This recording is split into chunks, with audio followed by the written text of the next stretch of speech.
Let's talk about Saul Hudson. Saul.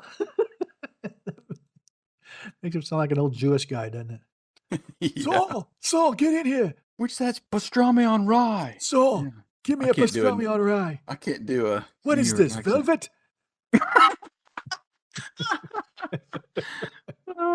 What do you know? All right, you ready? I am ready.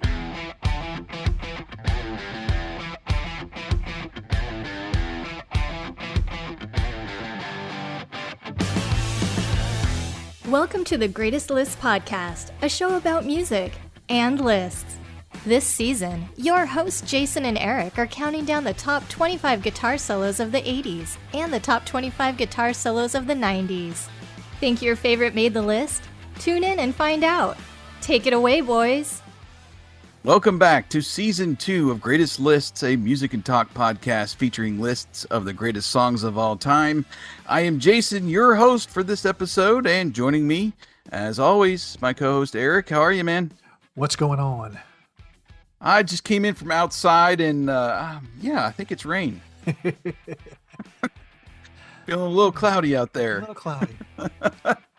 Well, we are inching so close to the pinnacle of the first half of Season 2 and our top 25 guitar solos from the 90s. So apparently listening to podcasts on YouTube is now a thing, Eric. So, hey, we decided to make our own channel. Interesting. So you can listen, and you can watch little wavy lines go up and down if you'd like over there on YouTube. Just search for @GreatestLists and subscribe over there if you like. I don't know, we might throw some other videos up there at some point that you actually see our faces, but we'll see. All right, well, let's get into it, man. Top 3, and we are up to number 3 on the top 25 guitar solos of the 90s. A song from the 1991 album Use Your Illusion 1. At number 3, it's November Rain by Guns N' Roses. Behind the music. Our spotlight today is on guitarist from jolly old England named Saul Hudson. Who? Yeah. We all know him as Slash. Slash moved to LA when he was about 5 years old. His parents were both active in Hollywood, and he sometimes accompanied his mother to work. That's where he occasionally met several film and music stars. One of them was actor Seymour Cassel, and he gave Slash his nickname because he was, quote, always in a hurry, zipping around from one thing to another, unquote. So, busy kid. Busy.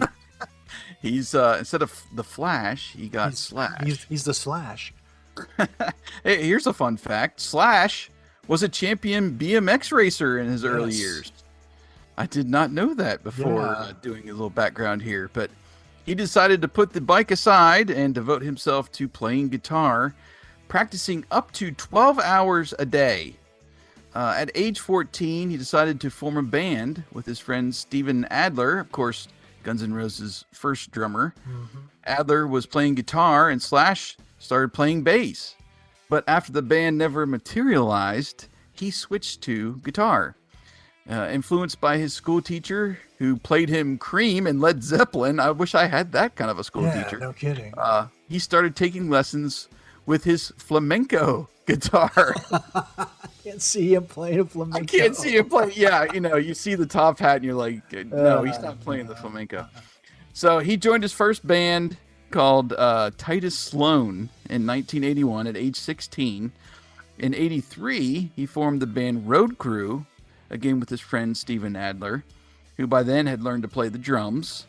He placed an advertisement in a newspaper looking for a bassist and received a response from Duff McKagan. They auditioned a number of singers, but Slash disbanded the group the following year due to them not being able to find a singer. He, along with Adler, then joined a local band known as Hollywood Rose, which featured singer Axl Rose and guitarist Izzy Stradlin. Following his time with Hollywood Rose, Slash played in a band called Black Sheep and then unsuccessfully auditioned for Poison. I can't see that either. I can't see that either. I just can't see that. Then in June 1985, Slash was asked by Axl Rose and Izzy to join their new band, Guns N' Roses, along with Duff McKagan and Steven Adler. And we'll leave the rest of this history lesson on hold because I bet we'll be talking about some GNR in our 80s list. Oh, yeah. But there's a little backstory of how Guns N' Roses came about. Outside of Guns N' Roses, Slash's best-known collaboration is probably with Michael Jackson. He played on the single Given to Me from Dangerous and the song DS from the History album. He also joined Michael Jackson on several occasions on stage, most notably at the 1995 MTV Video Music Awards, playing on Black or White. I do remember watching that. That was I do too. pretty cool. In 1994, a year before that, Slash formed Slash's Snake Pit, and it's a little side project, and featured his Guns N' Roses bandmates Matt Sorum and Gilby Clarke on drums and rhythm guitar, respectively, as well as Alice in Chains' Mike Inez on bass and Jellyfish's Eric Dover on vocals. The band were later regrouped in 1999 with new members and released another album. In 2002, Slash reunited with Duff McKagan and Matt Sorum for a Randy Castillo tribute concert. And realizing they had some chemistry still, they decided to form a new band together. Dave Kushner, who had previously played with McKagan in Loaded, joined the band on rhythm guitar, and for many months, the four searched for a lead singer by listening to offered demo tapes, and there was also a monotonous process documented by VH1. Yes. Eventually, former Stone Temple Pilots vocalist Scott Weiland joined the band, and they were called Velvet Revolver. Oh, they have some great songs. They do. Slash owns more than 100 guitars, worth an estimated $1.29 million. He prefers the Gibson Les Paul, of course, which he has called the best all-around guitar for me. Gibson has credited him and, who we talked about previously, Zakk Wylde, with bringing the Les Paul back into the mainstream in the late 80s. His main studio guitar is a 59 Gibson Les Paul Standard replica, which he came to own during the recording sessions for Guns N' Roses' debut album, Appetite for Destruction. He used that guitar on every subsequent album he recorded with GNR and Velvet Revolver. And for many years, his main live guitar was an 88 Gibson Les Paul Standard. Mm-hmm. Let's get personal. Okay, so when I think about November Rain, you have to think about the music video. I mean, it was just so epic at the time. It's a 9-minute short film, really. It really So, is. Axl gets married. Axl gets widowed. You all know the rest. Of course, Slash's guitar solo at the church in the middle of nowhere. No hat, cigarette hanging out of his mouth. Leather chaps, a leather jacket with no shirt. I mean, nobody else can pull that off. But No. it was so big. In fact, I remember how big a deal it was when MTV, each year they would do a top 100 music videos of all time. And it was maybe a year or two after November Rain was released, they put it at the top of the list and dethroning Thriller, which was, the kind of quintessential number one, long time, atop that list. But I remember that being such a huge deal that they put November Rain at number one above Thriller on that list. And it was probably knocked off the next year. I don't remember, but just the magnitude of that music video and them putting it number one all time just shortly after it was, released, maybe a year or two, was just pretty epic. But Wow. I didn't know that. when I hear that song, I automatically go to the music video now. Right. You know. Right. What about you? I'll say this. I like Guns N' Roses. Appetite for Destruction, of course, is a masterpiece, and we'll probably talk about that in a later episode. But I didn't really get into the Use Your Illusion era too much. I was watching MTV, so I got into the songs there. Right. But I've never owned the albums. I've just owned like cassette singles and stuff like that. Oh, really? Of what they released, yeah. Wow. So, I mean, I started listening to Guns N' Roses in high school when Appetite first came out, and wore that out completely. Even into college.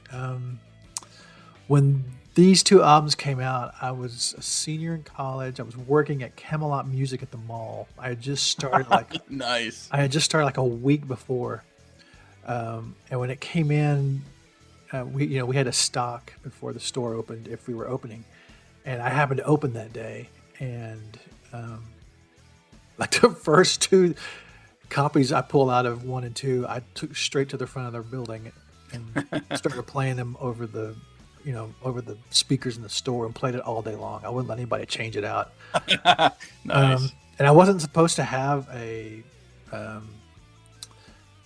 employee discount for 30 days. And like I said, I'd only been there for a week, but I didn't know I had to wait 30 days. And so one of the other employees sold me both of those on the first day for my employee discount. For their discount. Yeah, Nice. I don't like all the songs on it, but I was pleasantly surprised by the double album that they put out. Yeah. But I remember that day of it coming out, and I pulled one copy out of each to take to the front of the building to play, and I pulled out one copy of each to hide for me so I could buy it myself, because we did sell out of it. I mean, it went. I mean, every copy that was left sold out that day. That's how big. That's how big those two albums were, because people had been waiting for so long. So that's my history with them. Yeah, and then when Chinese Democracy came out, nobody cared. That album sounded like a bad Guns N' Roses cover band. 20 years in the making, or 15, whatever it was. Yeah, nobody cared about that. 20 because that was horrible. Yeah, shove it, Axl. We don't care. Nice. I mean, I've gone back and listened to the albums, but they are not ones that I've put in my collection, surprisingly. Even though I'm picking this song, I don't think I've had them. I don't think I've had them since the CDs, since I bought that. But yeah, I bought those immediately. The breakdown. All right, so this solo starts at 4 minutes and 11 seconds into the song, and he plays for about a full minute. Yeah. I just really like his style. He's so melodic. All those note bends that he uses. Yeah, that's the best. I think is the best part of that solo, is that right there. It's so melodic. And like we've mentioned before, I wrote it down again because I can sing along to his solos. Mm-hmm. It doesn't matter which song it is. I can sing along to him, and you're doing something right when you can do that. Mm-hmm. But I like how he powers back into the solo for about another 30 seconds after you get Axl coming back in with the piano for just a few, just really 20 or 30 seconds. Right. And then he powers it back in, and then the end solo too might be more iconic with that pattern that he plays, and Axl vocalizing over top of it with the orchestra in the background. Oh my God, just so epic. Funny thing is, I don't know if I've mentioned it on this show before, but I've seen the band called Cybertronic Spree. Oh yeah. Which is this band dressed in full Transformers costumes, and they use the tail end of this song comboed with one of the Transformers soundtrack songs, and it marries like perfectly. The female vocalist in the band, RC, she is just wailing on it, and they're playing that that riff from Slash. Yeah. It gives you goosebumps, man. It doesn't matter who's playing it if you play it well. That's awesome. Yeah. Just oh gosh, Axl going from the one end of the piano to the other, playing those, and oh man, it's just the end of the song. I think in his solo there is just as epic as him in front of the church in the middle of nowhere in the video, that the middle. But I do remember when I first started playing this at the store that day. I didn't like the fact that his guitar sound changed from Appetite to this album. Just the overall sound he had changed. Mm-hmm. I didn't really like it until I hit this song on Use Your Illusion 1, and he played the solo. I'm like, oh, Yeah. Yeah. It's still there. That's the sound right there. Mm-hmm. But it is so long. I mean, I think about the only time I listen to it now is when I'm in the mood to watch the entire music video along with it. When you have a half an hour to spare. Yeah. Because I don't usually. I mean, it's a masterpiece in my opinion. That's why I got it at number 3. Right. But wow, it's just so long, and it's a journey. Yeah. It really is. And it's like a Lord of the Rings movie. Shut up, Axel. Get to the solo. I feel like I do that sometimes, and just skip to the solos. At the middle and at the end. But the second half of the song mainly I'll let play out. But yeah, it's a bit long. Yeah, but that solo, I mean, that makes up for how long that song is. Oh yeah. I mean, gosh. I mean that like you said, that first part of that solo where that just the bends and the legato playing, it's just so. I mean, it's beautiful, is what it is. Yeah. And I mean, they were pretty much instant rock icons when Appetite came out, but this song in particular just vaulted him miles higher. Yeah. At the end of if you remember, so they you got the whole like movie set up there with the wedding and the funeral and all that in between, but you also have like a concert going on in the music video, and he jumps up on top of Axl's piano, and I love the way Slash plays. It's not the traditional where the guitar is perpendicular. He plays it like straight up. I don't hardly ever see him play it in a different way, or he puts it on one leg, and he's just picking straight up on that thing. It's so epic the way he plays. Well, he keeps it really slung down really low too, so he has to slouch a little bit. And he gets that rock star stance to play it. It's just. I mean, even if he couldn't play, he would look cool. He's the coolest looking guy in rock and roll. Yeah, no kidding. All right, well, there it is, number 3 on our top 25 guitar solos of the 90s from the man Slash. So as far as bonus songs go, there is some low-hanging fruit here from GNR. Songs like Don't Cry. I like Don't Cry, and there's a pretty good solo in that, but I'm going to play the biggest hit from Slash's Snake Pit. It's called Beggars and Hangers On. I'm not sure if you ever listened to it. I have. It's a great song. The solo is more mellow. Yep. But the outro solo is where it's at on the song. A really interesting song. I haven't listened to much Snake Pit over the years, but this one I know, and it's a great song. I'm also going to jump outside the 90s just because I can't help myself here. So we're gonna dip our toes into the 2000s here for a minute. Oh my gosh. Stone Temple Pilots is one of my favorite all-time bands, and I have to play Fall to Pieces by Velvet Revolver. Oh, good choice. From 2004. Yeah. Slash's solo in that, and the other one, oh crap, that just skipped my mind. There's basically 2 singles from that first album that he's got some great solo work, but Fall to Pieces, I just love the song, and his solo in that is really epic. So stay tuned to hear those bonus songs in their entirety for you Spotify premium listeners.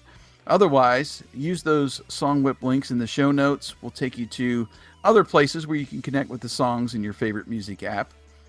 If you'd like the show, please subscribe, leave us a rating in your favorite podcast app, and find us over there. Leave us a comment on this episode, any episode really, on Twitter at Greatest Lists.